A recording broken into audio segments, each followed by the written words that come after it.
Imagine this. You're out your damn mind. Boy ain't riding in the back, you heartless. A grizzled man in a work shirt squinting into the Nevada sun cradles a rusted Coca-Cola vending machine like it's a newborn baby. Cue emotional piano music.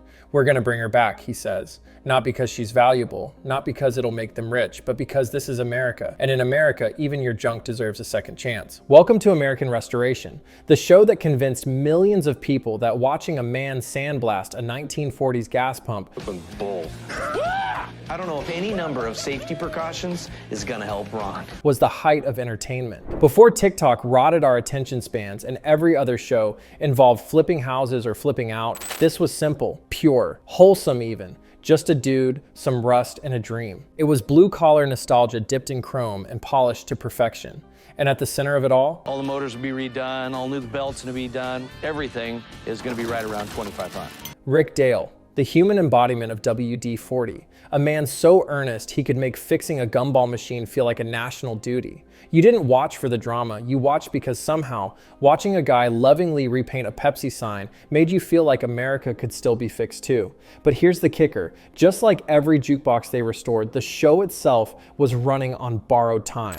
And by season 7, American Restoration wasn't just broken, it was beyond repair. So, what the hell happened?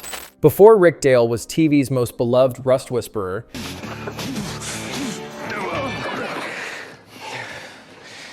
Perfect. he was just a guy in Vegas who thought an old Coca-Cola machine deserved a second chance. And honestly, that's how most great American stories begin. Someone finds junk and decides, Same year as yours.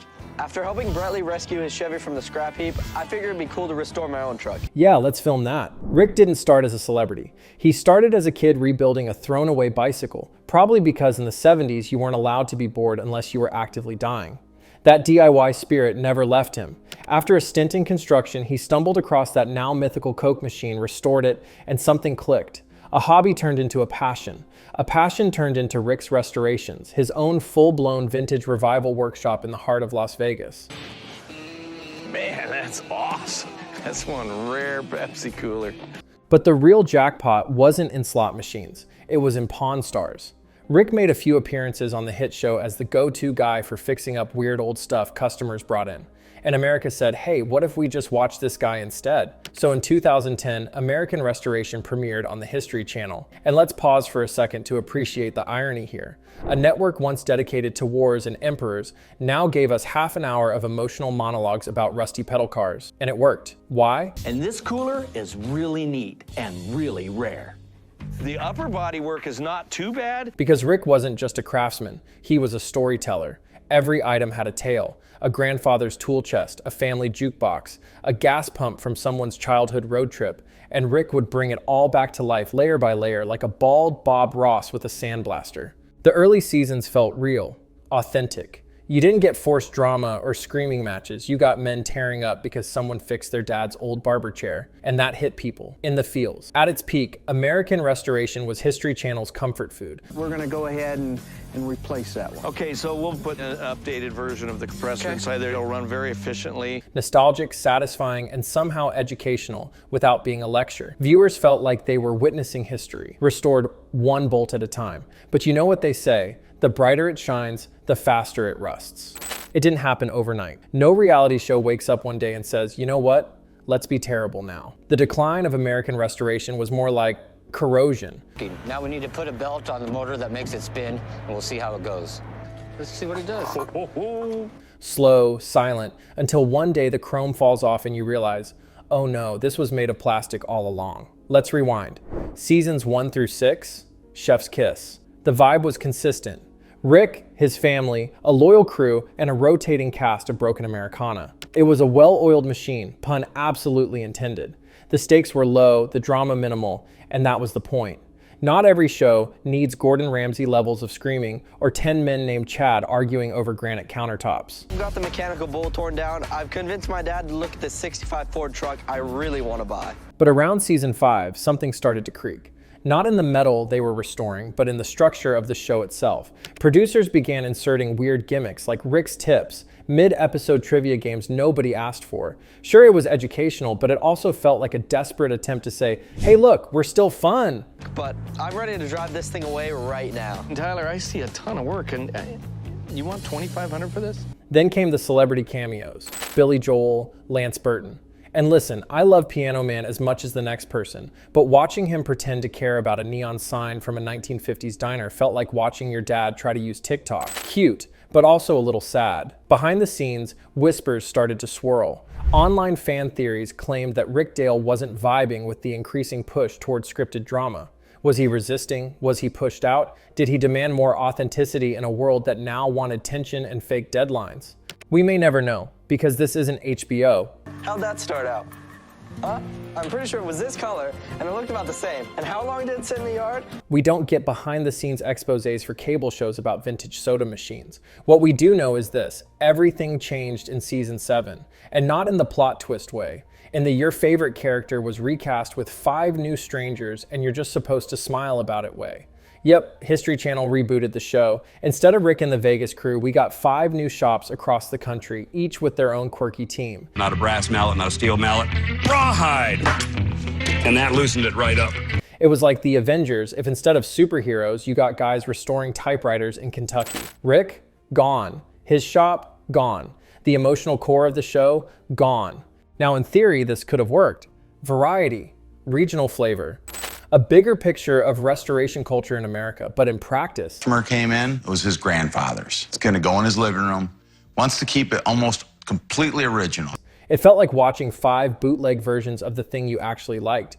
No cohesion, no charm, just a bunch of characters who felt like they'd been generated by a reality show algorithm. And viewers noticed. Oh boy, did they notice. The ratings tanked. Fans online were confused, betrayed, and most importantly, bored. Where was the heart? The passion, the crusty but lovable dad energy of Rick Dale? Reddit threads called the reboot soulless. Facebook pages dedicated to Rick's restorations became unofficial complaint centers. One user wrote, "It used to be about restoring America's past. Now it feels like they're restoring ratings. Oof." And the worst part? No one really explained why Rick was booted.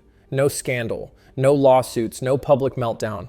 Just gone. As if the producers had decided, you know what American restoration needs? For this unit right here is what holds all the guts in the engine. And inside there's 37 individual small parts. Less of the American restoration guy. It's like if The Office season 7 started with 5 different offices in 5 different cities and none of them had Steve Carell. Just Pam's cousin Doug trying to sell printer paper in Omaha. The final episode aired on April 1st, 2016. Fitting, really. A cosmic joke. No emotional goodbye, no restoration of the original format, just a quiet fade to black. One day, America was watching a man rebuild a childhood treasure. The next, it was watching a stranger polish a ceiling fan in Missouri with all the emotional resonance of a Home Depot ad. And look, not every show needs to last forever. Sometimes things should end. But American restoration didn't just end, it decomposed. The tragedy is that it never needed to. Rick wasn't the problem. The show didn't need rebranding. Varnish and the paint over the years stuck the 2 pieces of wood together. It's not broken. We'll do it your way. It didn't need 5 storylines, a new generation, or whatever buzzword the History Channel threw at a boardroom wall. It needed consistency, it needed character, it needed Rick, man. Instead, it got canceled. The saddest part?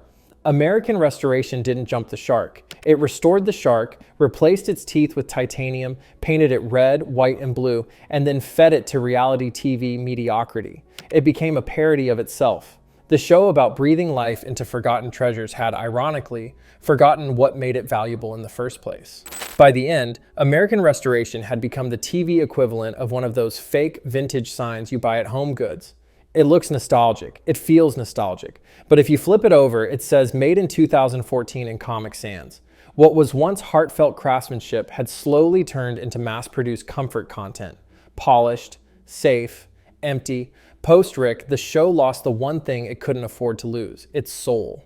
You can get the rear fender bolted up, I'll bring the wheels in, tires are ready. We'll have it done by the time they get here. What remained was a formula so rigid you could predict the entire episode within the first 2 minutes. Someone drops off a dusty object. A restorer squints and says, "This is going to be a challenge." Montage, sparks, close-ups of hands, dramatic pause, reveal, hug, stock music, credits. You could set your watch to the plot beats. And timing couldn't have been worse. American Restoration didn't just decline, it aged out of relevance. By the time the reboot aired, audiences had been completely rewired. YouTube had turned Restoration into hyper-edited competence porn. TikTok had compressed years of craftsmanship into 30-second dopamine hits. Viewers didn't just want to see something fixed, they wanted momentum, personality, or chaos. American Restoration offered none of that. It was too calm to be exciting, too staged to be soothing. There were no real stakes, no sense of risk, no moments where you thought, oh no, this might actually fail. Pissed off at this thing. When I see this, I just cannot believe what a terrible job he did. Everything was pre-approved, pre-timed, and pre-packaged. In a world where you could watch a full car restoration in under a minute, this show was still asking you to emotionally invest in a ceiling fan for half an hour. The new shops didn't help. They were skilled, sure, but they felt interchangeable. Camera-ready teams with rehearsed banter and zero chemistry. No Rick and Ron friction, no awkward family dynamics, no exhausted but passionate crew barely holding it together. Just professionals, performing enthusiasm like it was part of the job description. Worse still, the show started to feel like marketing. Every workshop felt less like a place of passion and more like a soft launch brand pitch.